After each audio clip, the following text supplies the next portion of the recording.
As we have already covered basics of Gauss field, and we are now going to start the BCH course.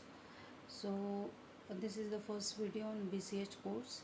So here we are going to see what is primitive BCH course, or what is the uh, base of BCH code, we can say, or what is the block length, and what is the field over which codes are defined. So that we are going to see in this video.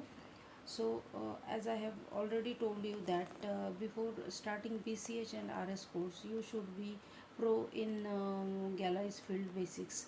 If you know that, then it is just like a layer on that Gauss field basics. If you don't understand Gauss field basics, then there is no use of studying BCH course, or you will not understand what is going on in BCH course. So you should be first very much you should make yourself very much clear about the Gauss field concepts. So in this video we will see what is primitive BCH course. So here also you can see that all the things are like from the Gauss field basics. So you should understand before understanding BCH course, you should understand the concepts of Gauss field. So for Gauss field 8, we can write it as Gauss field 2 raised to 3. So here m we are considering as 3,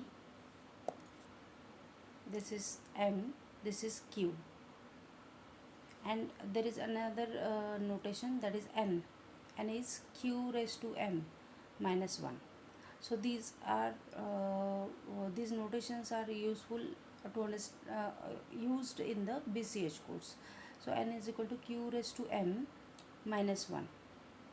That means q raised to m is 8. This is q raised to m is this 8. So 8 minus 1. So in many books they write it as q, 8 as q, but q is this 2 and m is 3, and you can write it as q dash, but in books they write 8 as q only. So don't get confused there. So m equal to 3, q equal to 2, n equal to q raised to m minus 1.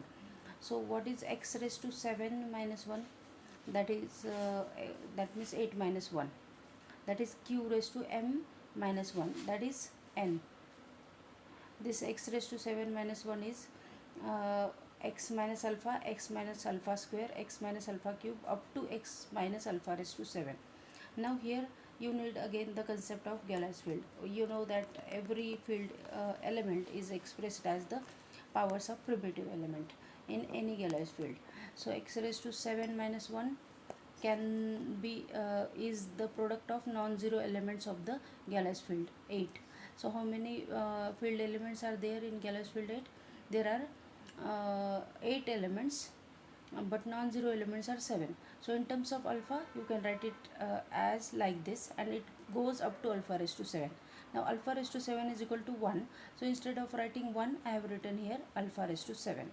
Similarly, for Gauss field 16, you can write it as Gauss field 2 raised to 4. Again, q equal to 2, m equal to 4, q raised to m minus 1 equal to 15.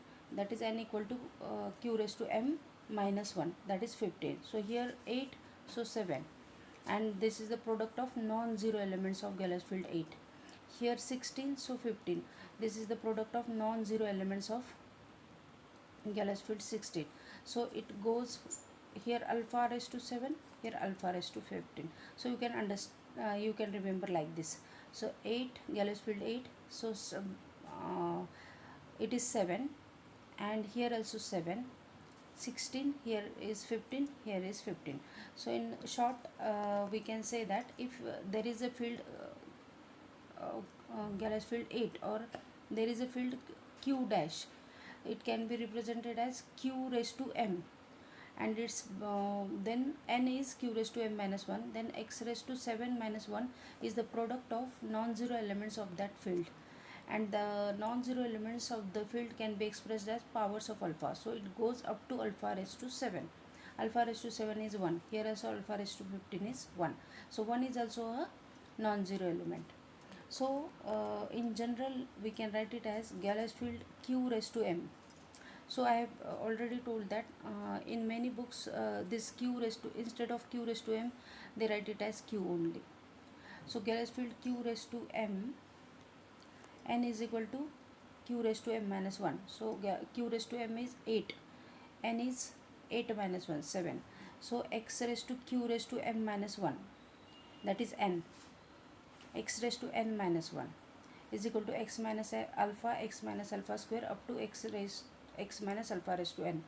Here 16, so 15. So q raised to m, here q raised to m, so q raised to m minus 1.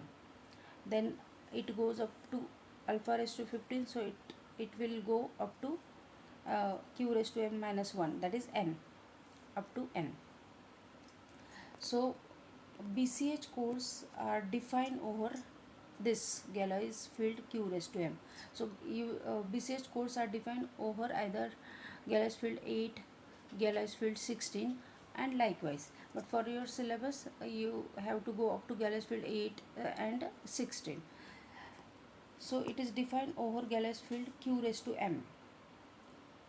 But in books they write it as q only, with block length q raised to m minus 1 are called primitive BCH codes. So q is 2 because most of the problems are related with binary systems. So q is 2 and m is 3, 4 likewise, and this is Gauss field q raised to m. So this is that means you should have the understanding about Gauss field extension. This is Gauss field q raised to m means you know already that it is an extension field. So you should have all the knowledge of extension field. And block length is n. N is q raised to m, this whole, minus 1. So that is your n. And x raised to n minus 1 is a product of non-zero elements of this extension field.